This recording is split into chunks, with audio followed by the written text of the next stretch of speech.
Very good morning everyone. Stock Bangla চ্যানেলে আপনাদের সকলকে স্বাগত। আজকে 27শে ফেব্রুয়ারি। আজকের জন্য নিফটি ফিফটির ইমিডিয়েট যে সাপোর্ট লেভেলটা রয়েছে 25,400 লেভেলে একটা সাপোর্ট লেভেল রয়েছে, বা 25,400 ক্রস করে যদি নিচের দিকে নামে 25,200 লেভেলে একটা মেজর সাপোর্ট লেভেল রয়েছে, আর উপরের দিকে রেজিস্ট্যান্স রয়েছে 25,560 এই লেভেলে।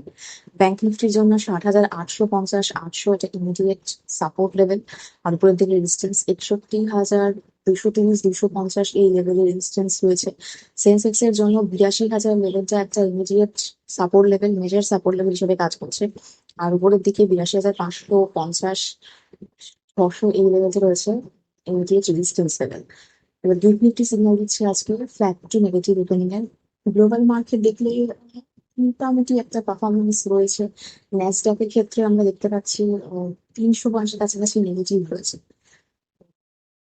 আজকে ইন্ডিয়ান মার্কেট যে মুভমেন্ট দেয় সেটা দেখার থাকবে। এছাড়া মেইনলি যে রেজাল্টটা আমরা এনভিডিয়ার যে রেজাল্টটা আগের দিন দেখলাম, সেক্ষেত্রে আমরা দেখছি যে ওরা রেভিনিউ এস্টিমেশন যেটা ছিল সেই সবকটাকেই বিট করেছে। ডেটা সেন্টার রেভিনিউ শেষ করে ওদের বেড়েছে, সেখানেও যা এস্টিমেশন ছিল তাকেও বিট করেছে।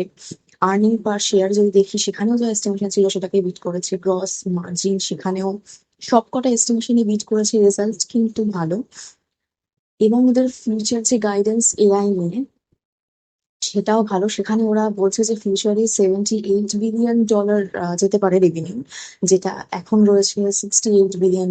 তো অনেকটাই গ্রোথ ওরা ফিউচারে এক্সপেক্ট করছে।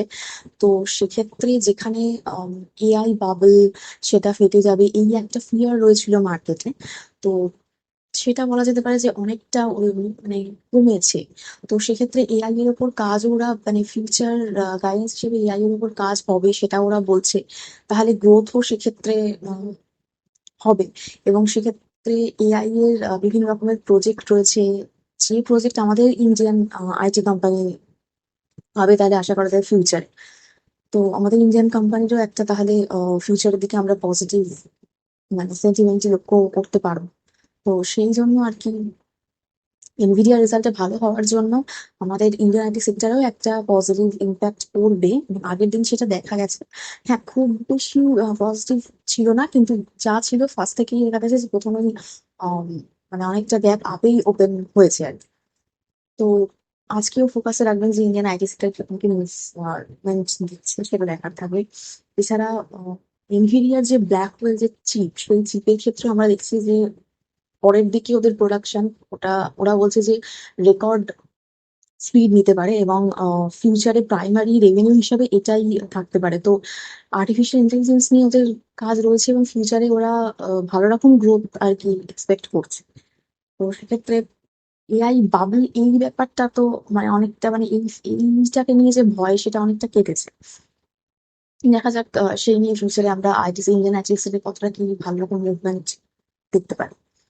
এছাড়া আমাদের তেজস নেটওয়ার্কের আগের দিন আমরা 17% ওপরে মুভমেন্ট দেখলাম, কারণ এনএসি কর্পোরেশনের সাথে ওরা একটা এগ্রিমেন্ট সাইন করেছে 5G ম্যাসিভ মিমো রেডিওস এর ম্যানুফ্যাকচারার আর সাপ্লাই করার জন্য। তো তেজস নেটওয়ার্ক ফোকাসে রাখবেন। এছাড়া সানাফি কনজিউমারের ক্ষেত্রে আমরা দেখছি ওদের যে রেজাল্ট বেরিয়েছে তার জন্য অলমোস্ট 14% আমরা ওপরে ওদেরকে ভালো রকম মুভমেন্ট দেখলাম। নেট প্রফিট আমরা দেখছি ওদের 50% বেড়েছে, রেভিনিউ 47% ইয়ার অন ইয়ার বেড়েছে। ফোকাস রাখতে পারেন স্টকটা আজকে যেরকম কি মুভমেন্ট হিসেবে দেখার জন্য। এএসবি ক্ষেত্রেও আমরা দেখছি যে 9% মুভমেন্ট দিয়েছে। Q4 এর রেজাল্ট ভালো, নেট প্রফিট 11% গ্রো করেছে, রেভিনিউ 8% গ্রো করেছে।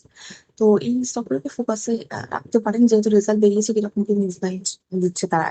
তা আগের দিনও দিয়েছে, আজকে কিরকম দেয় সেটা রাখতে পারেন।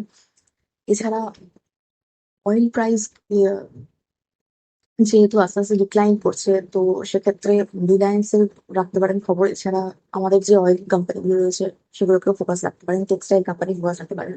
শ্রীরাম ফাইন্যান্সের ক্ষেত্রে আজকে কিরকম মুভমেন্ট সেটা ফোকাসে থাকে। সেটা ম্যানকাইন্ড ফার্মা আগের দিন আমরা দেখলাম 6% মতো মুভমেন্ট দিয়েছিল, আজকেও ফোকাস থাকবে এরকম যে মুভমেন্ট দেয় সেটা দেখার জন্য। তার সাথে সাথে ফার্মা সেক্টর থাকবে ফোকাসে।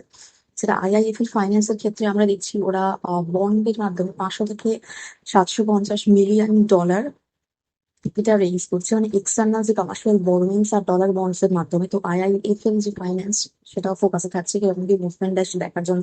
কানাডা ব্যাংকের ক্ষেত্রে আমরা দেখছি 5,000 কোটি রেজ করেছে বন্ড সেল করে।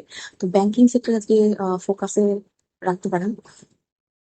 এটা ডেটা প্যাটার্নস এর ক্ষেত্রে আমরা দেখছি যে 52 উইক হাই যাচ্ছে। তো টেকনোলজির এই স্টক গুলো ডিক্সন টেকনোলজি, ডেটা প্যাটার্নস এইগুলো ফোকাসে রাখতে পারেন। সেটা ব্যাংকিং সেক্টর ফোকাস থাকবে। এর সাথে এইচআর মোটর থাকছে, এনার্জি সেক্টর বিভিন্ন স্টক ফোকাস থাকছে। বিশাল মেগা মার্টের ক্ষেত্রে আমরা একটা দেখছি যে ব্লক জুড়ের মাধ্যমে 6.5% স্টেক প্রোমোটার সেল করছে। তো প্রোমোটার স্টেক সেল করছে, সেটা মার্কেটের ক্ষেত্রে খুব একটা পজিটিভ সেন্টিমেন্ট দেখায় না ইনভেস্টর যারা রয়েছে তাদের ক্ষেত্রে। তো ফোকাসে রাখতে পারেন যেরকম কিরকম মুভমেন্ট এসেছে দেখার জন্য। তো ইন্ডিয়ান মার্কেটের ক্ষেত্রে আজকে এই কোম্পানিগুলো দেখার রয়েছে কিরকম কি মুভমেন্ট দেয় সেইটা।